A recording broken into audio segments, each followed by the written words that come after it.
Good morning बेटा। आज बेटा हम अपनी क्लास शुरू करने जा रहे हैं, जिसमें अभी पढ़ा था आपने इससे पहली वाली क्लास में। उसमें आपने पढ़ा था सर्वनाम का पद परिचय। आज हम उसी चैप्टर का नेक्स्ट टॉपिक यानी नया टॉपिक लेने जा रहे हैं, विशेषण। जो कि विशेषण क्या है? विकारी शब्द। मैंने बताया था कि पद परिचय हमारा क्या रहता है बेटा, विकारी शब्दों के आधार पर और अविकारी शब्दों के आधार पर। तो जो हमारा संज्ञा था विकारी शब्द, सर्वनाम भी विकारी शब्द। आज जो हम शुरू करने जा रहे हैं वो शुरू करने जाएंगे बेटा विशेषण। विशेषण जिसे इंग्लिश में हम कहते हैं एडजेक्टिव। यानी विशेषण का मतलब क्या है कि जो किसी की विशेषता बताए। अब किसकी? संज्ञा और सर्वनाम की। कि जो संज्ञा और सर्वनाम की विशेषता बताए वो कहलाते हैं विशेषण। तो जिसे हम इंग्लिश में कहते हैं एडजेक्टिव। तो आज हम विशेषण का परिचय करेंगे। विशेषण यानी एडजेक्टिव जो संज्ञा और सर्वनाम की क्या बताते हैं, विशेषता। यानी हम परिभाषा रूप में कह सकते हैं कि जो संज्ञा और सर्वनाम की विशेषता बताने वाले शब्द विशेषण कहलाते हैं। तो अब ये बेटा ये इतना तो सबको समझ में आया होगा कि विशेषण क्या है। अब बेटा जो संज्ञा और सर्वनाम जिनको हम कहते हैं बेटा विशेष्य भी, कि संज्ञा सर्वनाम यानी इसको हम कहते हैं विशेष्य। विशेष्य का मतलब होता है जिसकी विशेषता बताई जाए वो कहलाता है विशेष, और जिससे बताई जाए वो कहलाता है विशेषण। यानी जो उपमा दी जाए, जो बताई जाए, वो हो गया आपका विशेषण।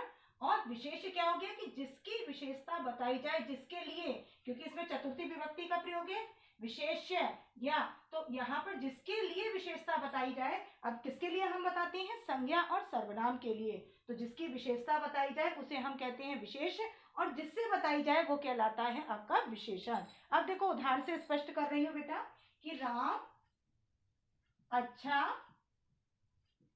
लड़का है। अब यहाँ पर बेटा अच्छा और क्या है? राम। तो अच्छा क्या है? विशेषण। अच्छा क्या हो गया? विशेषण, यानी विशेषता बताई जा रही है, क्वालिटी बताई जा रही है। तो अच्छा क्या है? विशेषण। राम क्या है? विशेष। क्यों?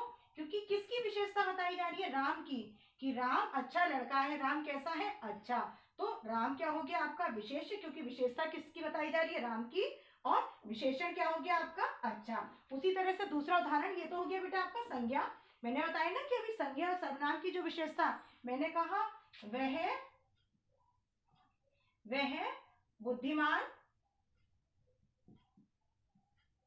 बुद्धिमान है। अब यहाँ पर बेटा बुद्धिमान और वह, तो बुद्धिमान आपका है विशेषण, बुद्धिमान हुआ आपका विशेषण, और वह है आपका, वो क्या है आपका? विशेष। क्यों है विशेष? क्योंकि हम किसको बता रहे हैं? बुद्धिमान, वह को। तो ये आपका क्या है? सर्वनाम। यानी वह क्या है आपका? विशेष, और बुद्धिमान क्या है? विशेषण। तो संज्ञा और सर्वनाम की विशेषता बताने वाले शब्द कहलाते हैं विशेषण। तो जो विशेषण है वो आपकी क्या है? विशेषता बताने वाला शब्द। और जो विशेष है वो आपकी क्या है? जिसके लिए विशेषता बताई जाए। तो ये सबको बेटा क्लियर हो गया होगा कि राम यहाँ पर क्या है? विशेष है, और अच्छा क्या है? विशेषण। वैसे ही यहाँ पर है कि वह क्या है? विशेष, और बुद्धिमान क्या है? विशेषण। तो अब इसी के साथ बेटा हम अपना शुरू करने जा रहे हैं विशेषण का पद परिचय। जैसा कि आपको परिभाषा से पता लगा, परिभाषा के बाद आता है उसके भेद, कि विशेषण के कितने भेद होते हैं। विशेषण के भेद, विशेषण के भेद, कितने भेद होते हैं विशेषण के? 4 भेद। पहला गुणवाचक विशेषण, गुणवाचक विशेषण।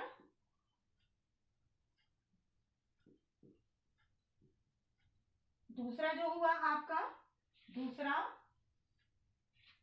सार्वनामिक या संकेतवाचक, सार्वनामिक, जिसको हम कहते हैं या संकेतवाचक, संकेतवाचक विशेषण। तीसरा हुआ हमारा संख्यावाचक विशेषण, संख्यावाचक विशेषण। और चौथा जो हमारा हुआ वो हुआ हमारा परिमाणवाचक विशेषण, परिमाणवाचक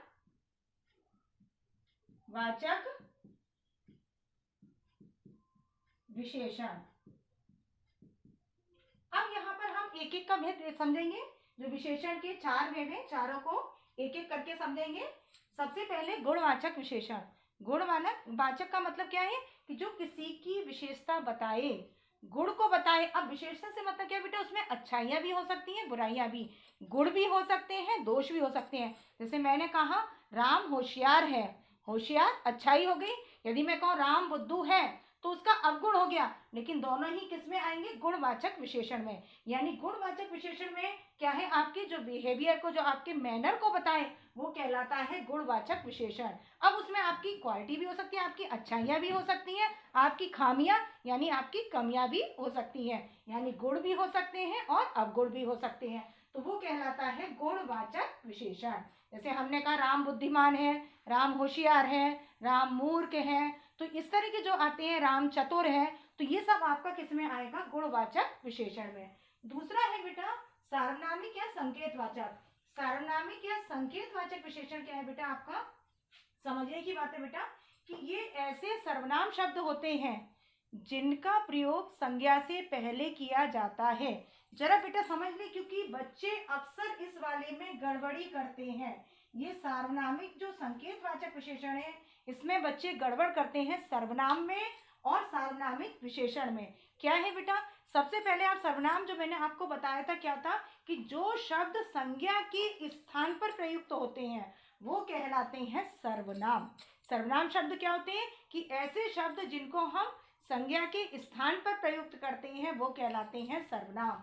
लेकिन सार्वनामिक या संकेतवाचक विशेषण क्या है कि ऐसे सर्वनाम शब्द की होते सर्वनामी शब्द हैं, लेकिन संज्ञा के स्थान पर नहीं बल्कि संज्ञा से पहले प्रयुक्त होते हैं, इसलिए हम कहते हैं सार्वनामिक। क्यों कहते हैं सार्वनामिक, क्योंकि होते सर्वनाम शब्द ही हैं, संज्ञा के स्थान पर नहीं बल्कि क्या होते हैं, संज्ञा से पहले प्रयुक्त होते हैं, तो हम उसको कहते हैं सार्वनामिक। अब इसको संकेतवाचक क्यों कहते हैं, संकेतवाचक क्योंकि संकेत को इंगित करता है, संकेत करता है, तो इसलिए हम इसको कहते हैं संकेतवाचक विशेषण भी कहते हैं। चाहे उसको सार्वनामिक कह लो चाहे संकेतवाचक। सार्वनामिक इसलिए कहते हैं कि होता वो सर्वनाम शब्द है, बस अंतर इतना है कि सर्वनाम में क्या होता है कि संज्ञा के स्थान पर प्रयुक्त होते हैं, जबकि जो सार्वनामिक विशेषण है वो संज्ञा के स्थान पर नहीं बल्कि संज्ञा से पहले प्रयुक्त होते हैं, एक संकेत रूप में प्रयुक्त होते हैं, इसलिए हम इसको कहते हैं सार्वनामिक या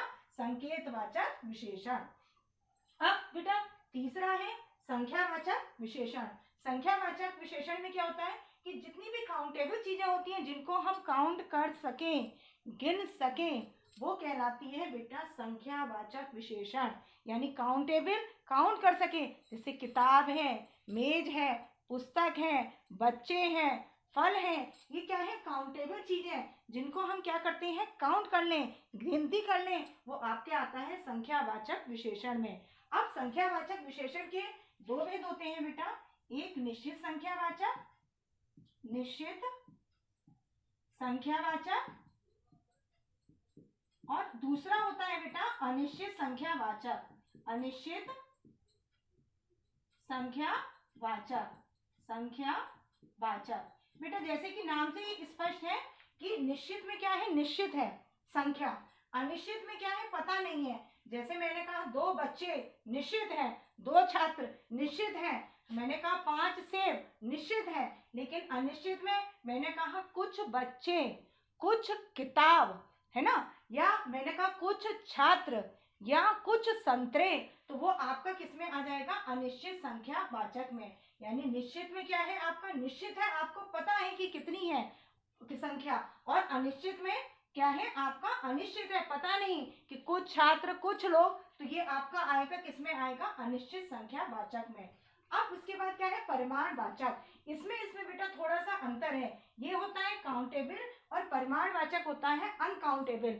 ये क्या होता है, नापतोल, जितनी भी नापतोल की चीजें हैं वो आपकी कहलाती हैं परिमाणवाचक में। जैसे आपने कपड़ा लिया, कपड़े को आप गिनकर नहीं लेते, कपड़ा नापतोल के लेते हैं, है ना, देखा है ना। जैसे आपने क्या लिया, सब्जी ली, किलो में लिया आपने, तो आप किस में लेते हो, वेट में लेते हो। दूध है तो आप कैसे लेते हो बेटा, कि लीटर में लेते हो ना, नाप के लेते हो ना। तो ये आपका जितनी भी क्या है बेटा, नाप तोल की चीजें हैं जिनको आप नाप तोल के लेते हैं, वो आपकी कहलाती हैं परिमाणवाचक में। अब इसमें भी बेटा क्या है, दो भेद होते हैं। एक होता है निश्चित परिमाणवाचक, निश्चित परिमाणवाचक और दूसरा होता है अनिश्चित परिमाणवाचक, अनिश्चित परिमाणवाचक।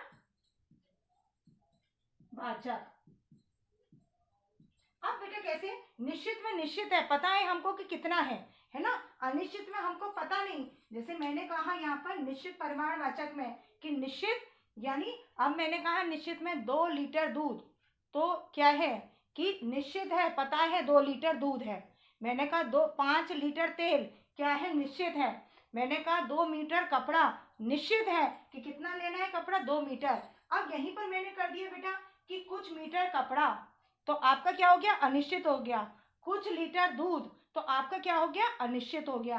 तो ये क्या है, अनिश्चित, इसमें हमें पता नहीं होता, वो कहलाता है अनिश्चित। और निश्चित में क्या है, जैसे अब मैंने कहा थोड़ी जमीन, तो उसमें भी नहीं पता, जमीन नाम कर ली जाती है, अब उसमें भी नहीं पता कि कितनी है, अनिश्चित है।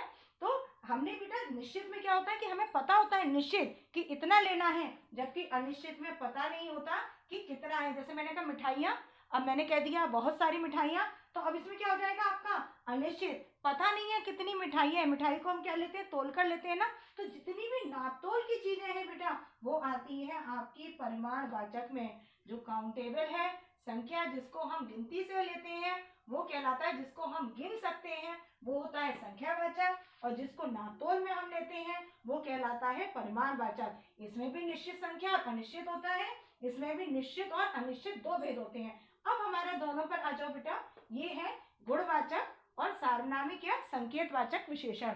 इसको भी जरा अच्छे से समझेंगे। गुणवाचक में मैंने भी बताया था आपको, बिहेवियर को, मैनर को बताते हैं। अब इसके अंतर्गत बेटा 3 डिग्रियां जो कि आपने इंग्लिश में भी पढ़ी हैं, positive degree, comparative degree and superlative degree. पहली होती है, हिंदी में होती है मूलावस्था, याद आ रहा होगा बेटा आपको सबको, मूलावस्था। दूसरा उत्तरावस्था, उत्तरावस्था, और तीसरा होता है बेटा उत्तमावस्था। अब बेटा ये तर से बना हुआ है, यहाँ पर तर से ये, और ये किससे बना हुआ है, तम से। जरा इतना समझने की बात है, उत्तरा तर से बना है, ये किससे बना है, तम। मूलावस्था क्या है बेटा, मूल अवस्था, वो कहलाती है जिसको हम इंग्लिश में कहते हैं पॉजिटिव डिग्री। जैसे मैंने कहा राम अच्छा लड़का है, तो आपकी मूलावस्था हो गई अच्छा। अब इसी को मैंने कह दिया राम श्याम से अच्छा है, यानी कंपैरेटिव डिग्री हो गई, यानी हम तुलना कर रहे हैं। तुलना किसमें आती है, उत्तरावस्था में, तर में। यानी उत्तरावस्था जो क्या कहलाती है, किसी से कंपैरिजन करना, तुलना करना, वो कहलाता है उत्तरावस्था। अब उत्तमावस्था क्या है, श्रेष्ठ, यानी सबसे अच्छा। मैंने कह दिया वह कक्षा का सबसे अच्छा बच्चा है, अब सबसे अच्छा लगा दिया, सबसे, तो ये आपका हो गया उत्तमावस्था, यानी सुपरलेटिव डिग्री, जिसे आप इंग्लिश में कहते हो ना गुड, बेटर, बेस्ट, बोलते हो ना। गुड माने अच्छा, बेटर उससे अच्छा, और बेस्ट यानी सबसे अच्छा। तो गुड, बेटर, बेस्ट जो आपका इंग्लिश में है, वही आपका इसमें है, अच्छा, उससे अच्छा और सबसे अच्छा। अब एक चीज और है, जैसे बेटा आप इंग्लिश में लगाते हो कि क्या लगाते हो, कि कंपैरेटिव डिग्री में ER और सुपरलेटिव में लगाते हो आप EST, ऐसे लगता है ना। सुपरलेटिव डिग्री में ग्रेट, ग्रेटर, ग्रेटेस्ट लगाते हो ना। ग्रेट मूलावस्था हो गई जिसमें कुछ भी नहीं लगा, दूसरे में आपने कंपैरेटिव में लगाया ग्रेटर, और थर्ड में उसमें आपने किस में लगाया, जो आपकी उत्तमावस्था है, सुपरलेटिव डिग्री है, उसमें क्या लगाया आपने, EST, है ना। तो आपका क्या है कि ग्रेट, ग्रेटर, ग्रेटेस्ट। वैसे ही इसमें है बेटा कि आपका क्या होगा, इसमें श्रेष्ठ, श्रेष्ठतर और श्रेष्ठतम। हम ऐसे, जैसे श्रेष्ठ है, मूलावस्था है आपकी श्रेष्ठ, अब इसमें हमने कर दिया श्रेष्ठतर, श्रेष्ठतर, उसके बाद हमने क्या कर दिया, इसको श्रेष्ठतम, यानी ये मूलावस्था, ये आपकी उत्तरावस्था यानी कंपैरिजन किया जा रहा है। उत्तमावस्था यानी सबसे अच्छा जो बताया जा रहा है वो आपका सुपरलेटिव जो डिग्री है वो आपकी क्या आती है, तम में आती है। तो श्रेष्ठ, श्रेष्ठतर और श्रेष्ठतम, है ना। जैसे आपका ये हो गया कि आप इसमें ER लगाते हैं और इसमें EST, वैसे ही जो मैंने अभी आपको बताया था कि अधिक अच्छा, उससे अधिक अच्छा है तुलना करते हैं, और सबसे अच्छा है जो सुपरलेटिव डिग्री में है तो वो आपका क्या होता है कि जैसे हमने कहा ब्यूटीफुल, सुंदर, और हमने क्या कहा मोर ब्यूटीफुल, उससे अधिक सुंदर, मोस्ट ब्यूटीफुल यानी सबसे सुंदर। बात समझ में आई बेटा कि ब्यूटीफुल जैसे हमने कहा सुंदर, ब्यूटीफुल हो गया, हमने कहा उससे सुंदर, तुलना की हमने उससे सुंदर, तो ये आपकी क्या हो गई मोर ब्यूटीफुल। हमने कहा सबसे सुंदर, सबसे सुंदर, तो ये आपका क्या हो गया मोस्ट ब्यूटीफुल। जो आप इंग्लिश में लगाते हो वही चीज आपकी क्या है हिंदी में है। तो आप इसमें क्या लगाते हो, मूलावस्था में अपनी मूल अवस्था रहती है, कुछ भी नहीं लगता, और जब आप उत्तरावस्था में लगाते हो तो इसमें तर भी लगता है, और उससे सुंदर हम ऐसे भी लगा सकते हैं। उत्तमावस्था क्या है, श्रेष्ठतम हो गया, और हम जिसको हम क्या कह सकते हैं, जैसे सबसे सुंदर, इस रूप में भी हम इसको कर सकते हैं। तो ये है बेटा आपका गुणवाचक विशेषण की पॉजिटिव डिग्री, कंपैरेटिव डिग्री और सुपरलेटिव डिग्री। अब बेटा एक चीज समझने की बात है, यहाँ पर सबसे कह दिया तो आपका ठीक है, लेकिन हमने कहा बहुत सुंदर, बहुत सुंदर। अब यहाँ पर आप कहोगे कि ये क्या है सुपरलेटिव डिग्री, लेकिन ये सुपरलेटिव डिग्री नहीं है बेटा, ये आपका क्या है प्रविशेषण। आपको कुछ याद आ रहा होगा, आपने प्रविशेषण पढ़ा है कि जो विशेषण की भी विशेषता बताए वो कहलाता है प्रविशेषण।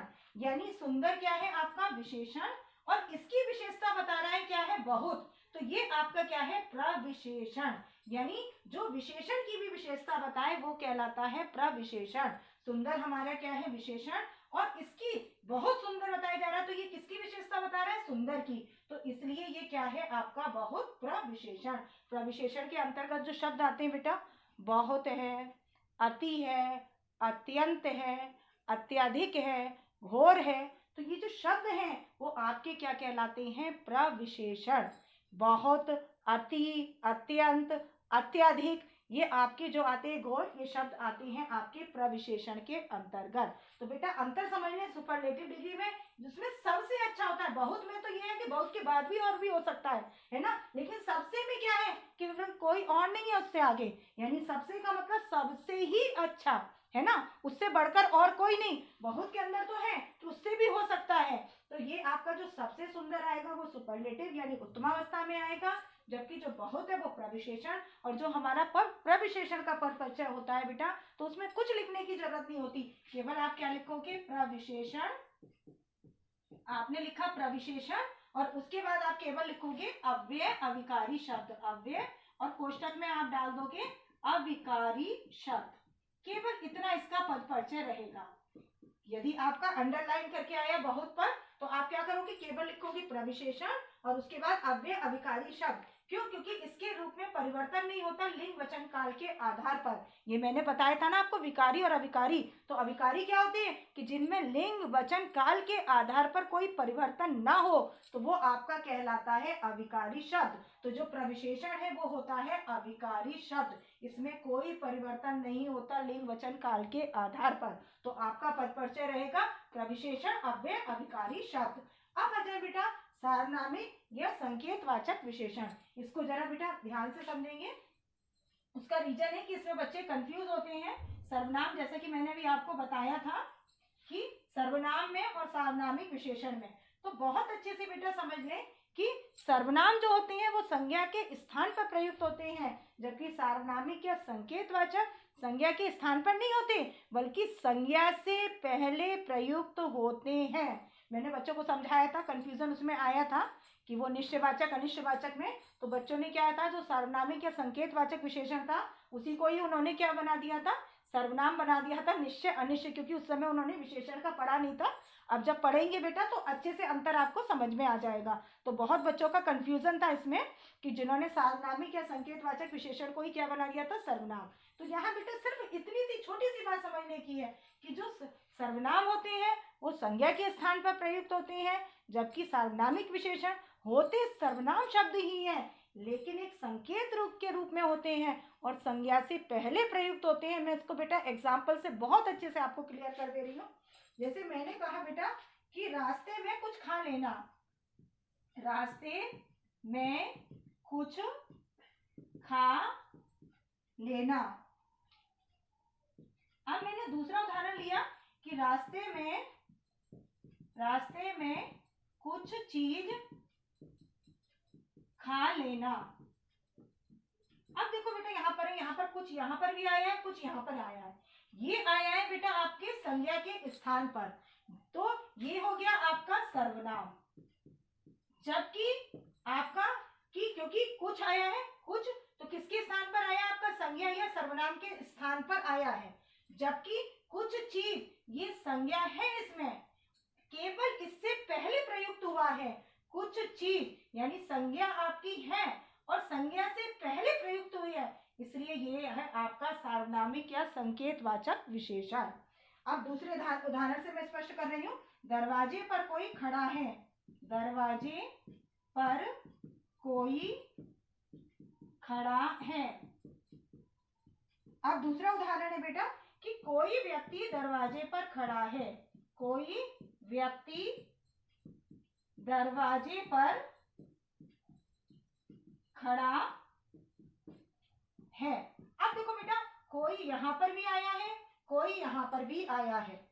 अब क्या है कि दरवाजे पर कोई खड़ा है, ये हमने संज्ञा के स्थान पर प्रयोग किया है, यानी कोई व्यक्ति खड़ा है तो व्यक्ति की जगह हमने कोई का प्रयोग किया है, यानी संज्ञा के स्थान पर प्रयोग किया है कोई का। बेटा मेरी बात समझ में आ रही है कि कोई जो शब्द है वो हमने व्यक्ति के स्थान पर प्रयुक्त किया है, जबकि कोई व्यक्ति, यहाँ पर व्यक्ति है अपने में संज्ञा, हमने व्यक्ति हटाया नहीं है और व्यक्ति से पहले हमने कोई का प्रयोग किया है यानी सर्वनाम शब्द का, तो इसलिए ये है सार्वनामिक विशेषण। और जबकि यहाँ पर है हमारा सर्वनाम, क्योंकि सर्वनाम क्या है, संज्ञा के स्थान पर प्रयुक्त, क्योंकि ये व्यक्ति के स्थान पर प्रयुक्त हुआ है। यहाँ हमारा व्यक्ति हटा नहीं है संज्ञा, बल्कि उससे पहले प्रयुक्त हुआ है एक संकेत के रूप में कि कोई है व्यक्ति, तो इसलिए इसको हम सार्वनामिक या संकेतवाचक विशेषण कहते हैं। इसके अलावा हम खेत में गए परंतु वहां कोई ना मिला, कि हम खेत में गए, नेक्स्ट उदाहरण इसलिए ले रही हूँ बेटा ज्यादा ताकि आपको ये सर्वनाम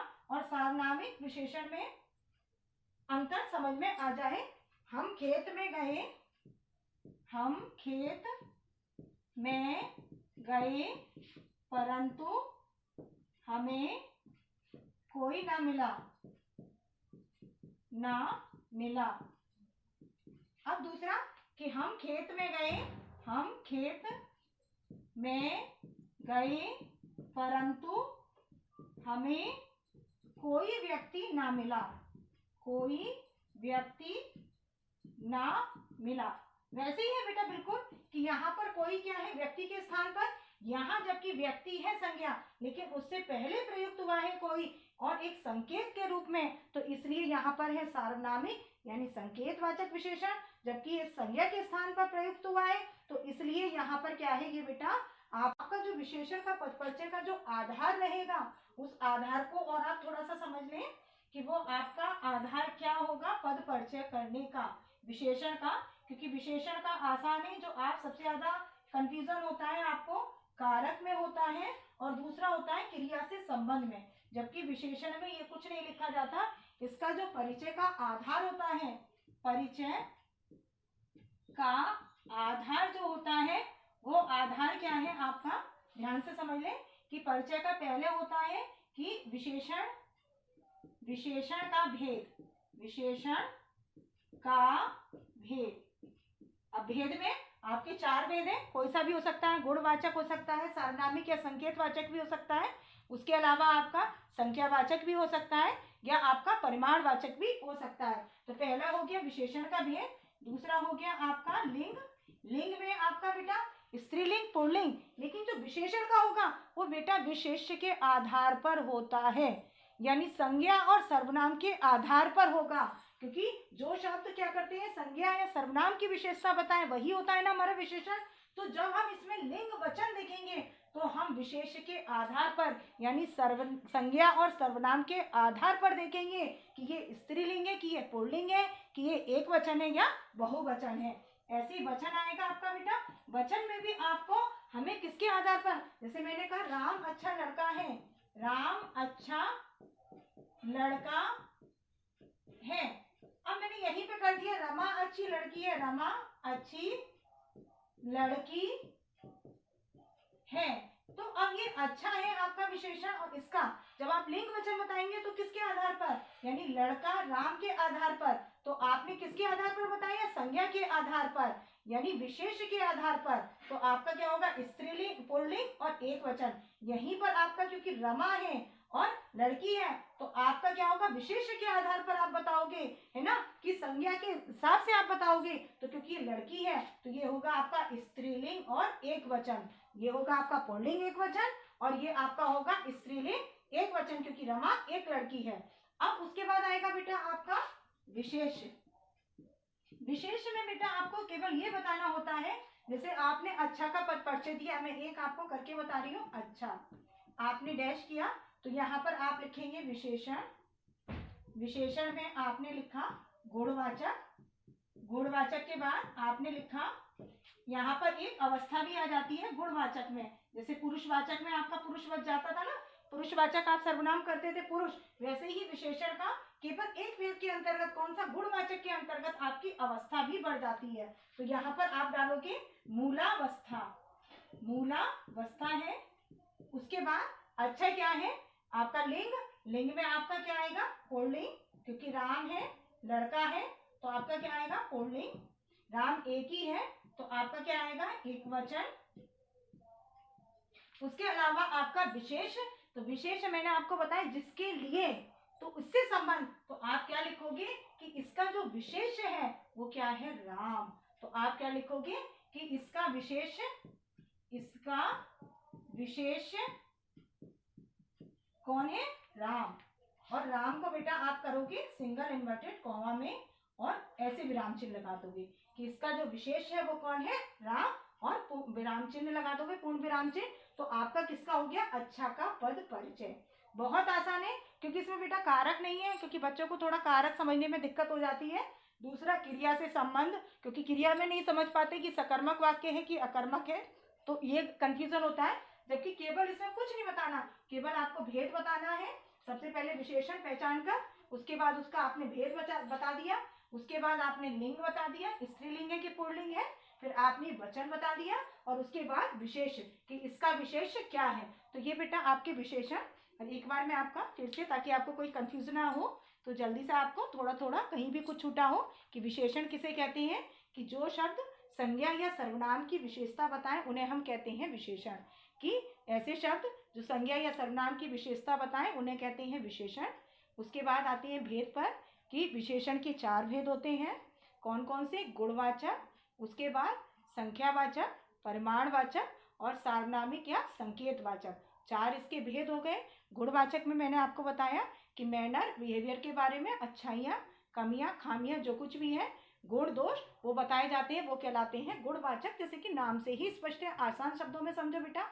उसके बाद आपका आया संख्यावाचक, जिसमें संख्या हो, काउंटेबल चीजें, पुस्तक है, मेज है, कुर्सी है, बच्चे हैं, लोग हैं, है ना, ये दुकानें हैं, ये सब आपके क्या है काउंटेबल, जिनको आप गिन सकते हो, तो वो आपका आएगा संख्यावाचक में। इसके 2 भेद होते हैं, निश्चित संख्यावाचक और अनिश्चित संख्यावाचक। ऐसी प्रमाणवाचक जो अनकाउंटेबल है, जिनको हम गिन नहीं सकते, उनको हम नाप तोल कर लेते हैं, जैसे दूध है, पानी है, चीनी है, चावल है, ये सब हम क्या करते हैं बेटा नाप तोल कर लेते हैं। कपड़ा है, डिस्टेंस है, आपकी दूरी है, ये सब क्या है नाप तोल, तो वो आएगा आपका परिमाणवाचक। इसमें भी आपका निश्चित है और अनिश्चित। निश्चित जो हो वो आपका निश्चित में हो गया। आपने कहा 2 लीटर दूध तो आपका निश्चित है, आपने कहा कुछ लीटर दूध या बहुत दूध तो आपका क्या हो जाएगा बेटा, वो हो जाएगा आपका अनिश्चित परिमाणवाचक। अब उसके अलावा बेटा आपका सार्वनामिक या संकेतवाचक।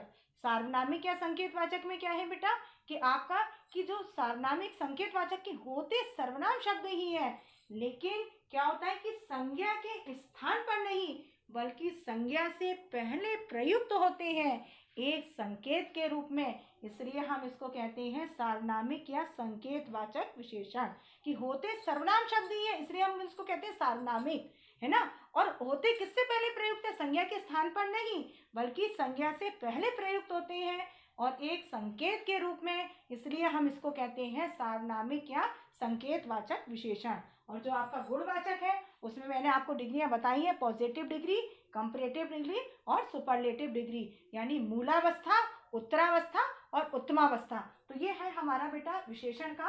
अब आगे की जब क्लास होगी तो उसमें मैं बेटा आपको एग्जाम्पल से उसको सॉल्व करवाऊंगी। थैंक यू बेटा।